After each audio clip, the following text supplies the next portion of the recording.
Hey, what's up guys? So let's take a look at the over-the-air firmware update process for Uniden's W series of detectors, including the R4W, the R8W, as well as the R9W. Now, the idea is with these new detectors, they've actually got Wi-Fi built in, 2.4 gigahertz Wi-Fi, so they've got the ability to actually go out automatically and check for firmware updates and update your detector when an update is available.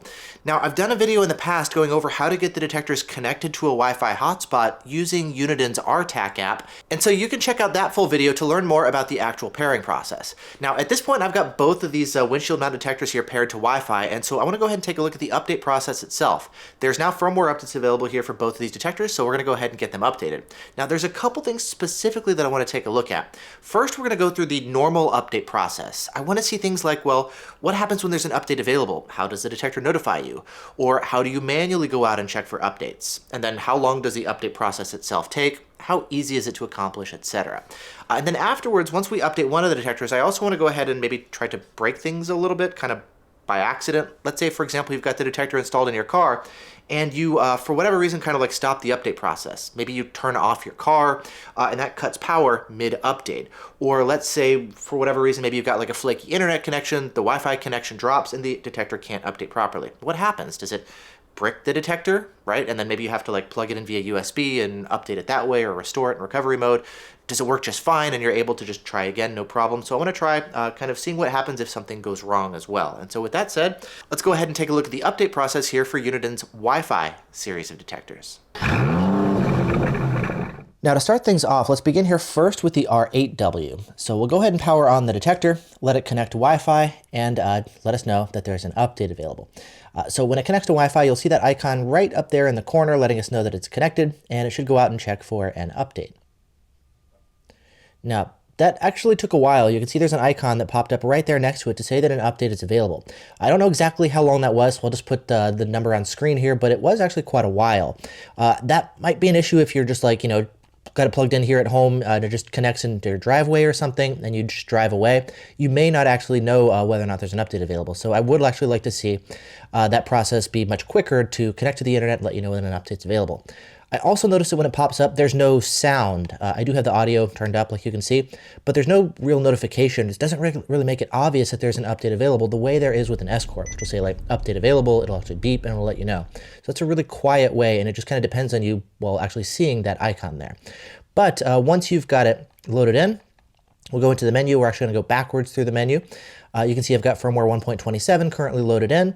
And let's go over to Wi-Fi update. I do have it connected here to my Wi-Fi hotspot here at home. So we'll go over to Wi-Fi update. Okay. And then we have the option to update the full thing with the firmware or just the GPS database. For now, let's go ahead and do the full update here with the firmware. So we'll tap that and let's see what happens. So check conversion. It's going to download the file for us. Very nice. And I like that it's actually giving us some information about the different files that it's loading in. Okay, now it's going to go ahead and perform the update itself.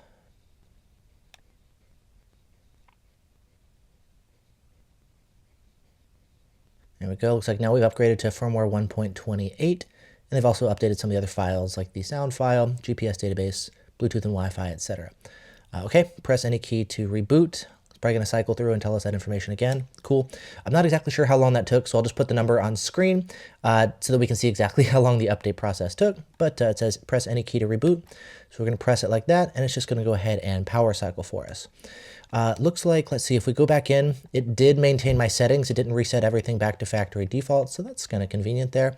I know Uniden traditionally does actually recommend that you reset back to factory defaults. So we got 1.28 here, and then we can go in here and actually choose the option to factory reset and reset all of our settings. Anyways, now that the update process itself is done, let's go ahead and switch on over, and we're going to do the Uniden R4W. So we'll plug this one in here next and just kind of repeat the process. So we've got it connected here to Wi-Fi. Ooh, and that was much quicker. That was actually what I saw the very first time off camera here with the R8W, where it gave me that prompt much, much quicker. So I like to see it that quickly actually letting me know there's an update available. But again, there is no other like big prominent visual notification or audible notification. Now, what I'm curious to see here is let's try maybe like just the GPS database here. So I've got firmware 1.14, 1.15 is the current public version. So if we go over here to Wi-Fi update, let's try this time just the GPS database update. So let's go ahead and check version and do this process. So we're not going to update the firmware, just the GPS database.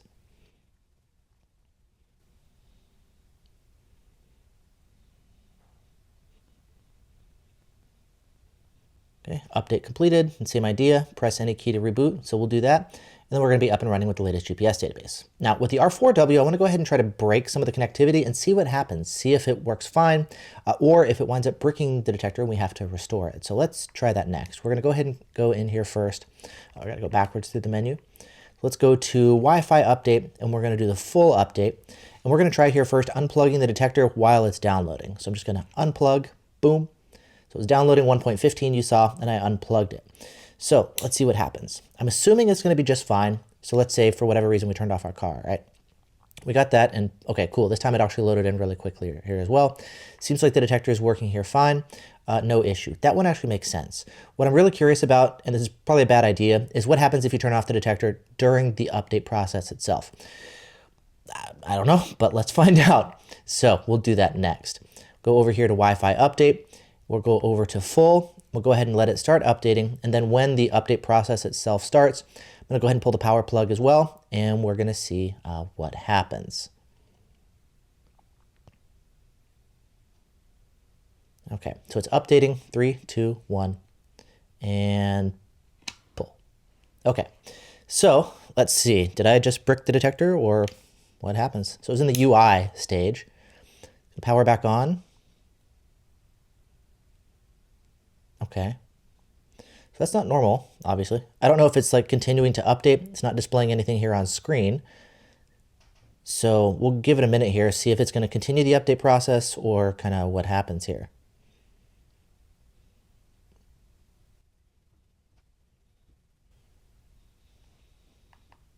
Oh, updating GPS.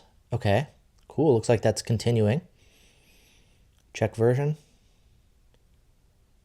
So did it update properly? Update completed.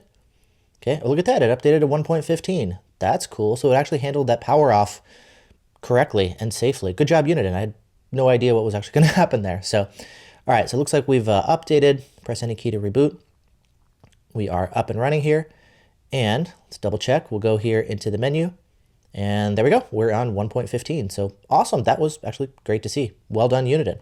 And that's, I guess, a look here as far as the update process here for both the R8W and the R4W. If you want either one of the detectors, I'll put links in the video description to where you can pick them up.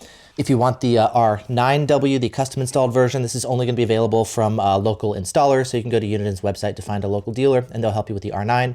This one actually has the Wi-Fi built in, so the update process should be the same as what we saw here with the windshield mounts. So I think there is some room for improvement here as far as getting the notifications of when an update is available, and kind of like visual and audible stuff, and then also just letting us, update directly from this main screen. It would be nice to not have to go into the menu if needed, but otherwise it seems like the update process itself is pretty straightforward. It's implemented pretty safely and pretty well, and it makes it definitely much easier than updating over the computer.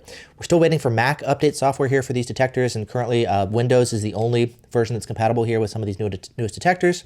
So we're actually waiting for the updated version of the Mac update software. So for the time being, if you're running a Mac, you are going to have to do it here through the Wi-Fi, 2.4 gigahertz only, no 5 gigahertz, but it's nice to see that this option is now available. Anyways, thanks for watching. That's a look here at the Wi-Fi update process here on the Uniden Wi-Fi series detectors.